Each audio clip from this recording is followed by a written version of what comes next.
रात के लगभग 2:30 थे जब दिल्ली की एक पुरानी कॉलोनी की तीसरी मंजिल की छत पर कोई भारी चीज गिरी। हवा अचानक ठंडी हो गई और लोहे की पानी की टंकी से टकराकर एक सूखी सी आवाज निकली। उसी पल अमित की नींद टूट गई। उसे ऐसा लगा जैसे किसी ने उसकी छाती पर बैठकर सांस रोक दी हो। कमरे में बल्ब जल रहा था, फिर भी दीवारों पर अजीब सी परछाइयां हिल रही थीं। अमित पिछले 6 महीनों से इस कॉलोनी में किराए पर रह रहा था। वह रात में काम करने वाला रिपोर्टिंग एजेंट था, इसलिए देर से सोना उसकी आदत थी। उस रात भी वह देर तक जागा था, लेकिन नींद लगते ही यह आवाज आई। उसे लगा कि कोई छत पर चल रहा है। कदमों की आवाज इंसानी नहीं लग रही थी, बल्कि किसी जानवर की तरह खुरदरी और उछलती हुई थी। उसने खिड़की से बाहर झांका। गली में स्ट्रीट लाइट पीली रोशनी फैला रही थी। नीचे सब कुछ सामान्य था, लेकिन छत के किनारे पर कोई काला सा ढांचा दिखाई दिया, जो धीरे धीरे हिल रहा था। उसकी आंखें कुछ पल के लिए झपकी और फिर जब उसने दोबारा देखा, तो वहां कुछ भी नहीं था। अगली सुबह अमित को पता चला कि पास वाली बिल्डिंग की छत पर किसी ने ईंटें बिखेर दी थीं और पानी की टंकी का ढक्कन टूटा हुआ था। लोगों ने इसे किसी शराबी की हरकत समझ लिया, लेकिन अमित के मन में रात की वह परछाई घूमती रही। उसे बचपन की वे बातें याद आने लगीं, जब लोग मंकी मैन और मुंह नोचवा की कहानियां सुनाते थे। एक ऐसा जीव जो रात में छतों पर कूदता है और सोते लोगों पर हमला करता है। उसी कॉलोनी में एक और व्यक्ति रहता था, नील। वह सुरक्षा गार्ड की नौकरी करता था और रात की ड्यूटी में अक्सर कॉलोनी की छतों पर चक्कर लगाता था। नील को भी पिछले कुछ दिनों से अजीब बातें दिखने लगी थीं। कभी किसी छत पर हल्की सी हंसी जैसी आवाज, कभी सीढ़ियों पर घिसटने की ध्वनि।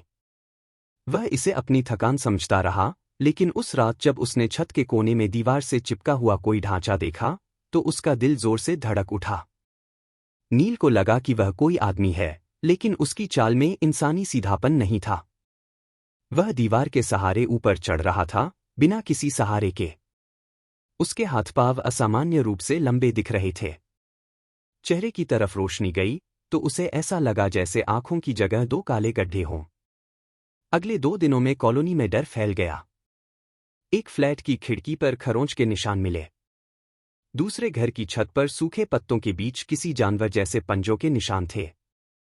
अमित अब रात को सोने से डरने लगा था। हर बार आंख बंद करते ही उसे लगता कि कोई छत पर उतर रहा है। तीसरी रात, ठीक 3 बजे, अमित की खिड़की पर कुछ टकराया। आवाज इतनी तेज थी कि उसका दिल उछल गया। उसने पर्दे के पीछे से देखा। बाहर बालकनी की रेलिंग पर कोई बैठा था। वह सीधा नहीं बैठा था, बल्कि झुका हुआ, जैसे कोई जानवर बैठता है। उसका सिर धीरे धीरे उसकी खिड़की की तरफ घूम रहा था। उसके चेहरे की झलक मिली। वह पूरी तरह इंसान नहीं था। नाक चपटी, मुंह जरूरत से ज्यादा चौड़ा और दांत बाहर निकले हुए। आंखें चमक रही थीं, जैसे अंधेरे में किसी जानवर की आंखें चमकती हैं।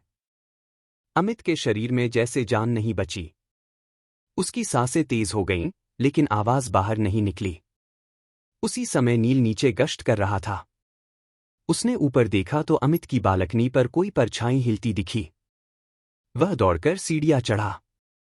ऊपर पहुंचते ही हवा में सड़ी हुई मिट्टी जैसी गंध थी।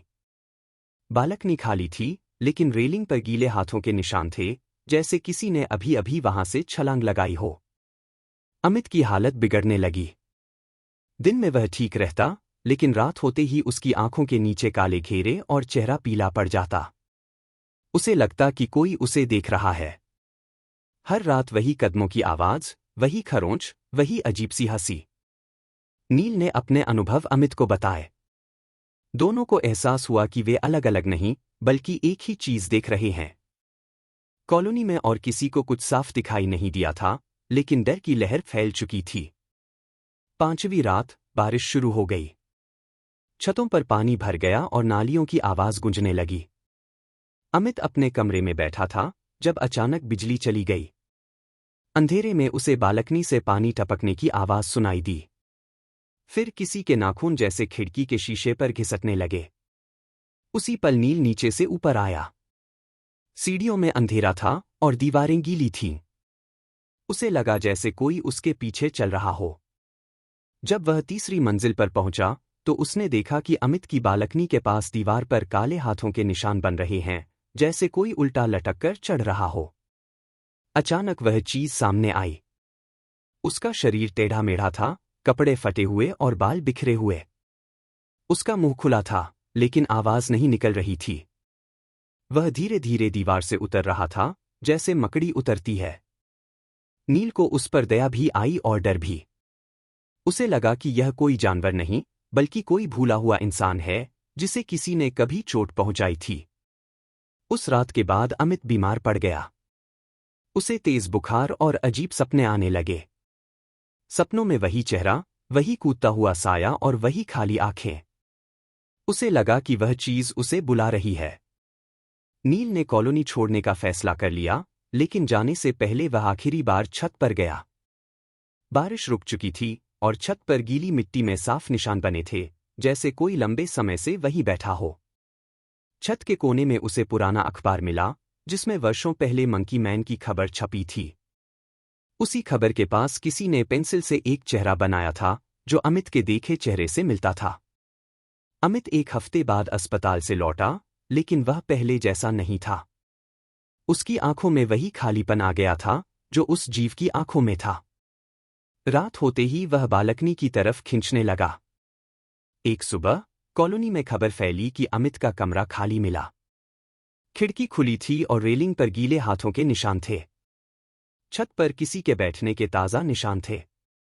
नील उस दिन शहर छोड़ चुका था, लेकिन जाते वक्त उसने आखिरी बार पीछे मुड़कर कॉलोनी की तीसरी मंजिल की तरफ देखा। उसे लगा कि छत पर कोई बैठा है, जो नीचे झांक रहा है। उसका चेहरा साफ नहीं दिखा, लेकिन आंखों की चमक वही थी।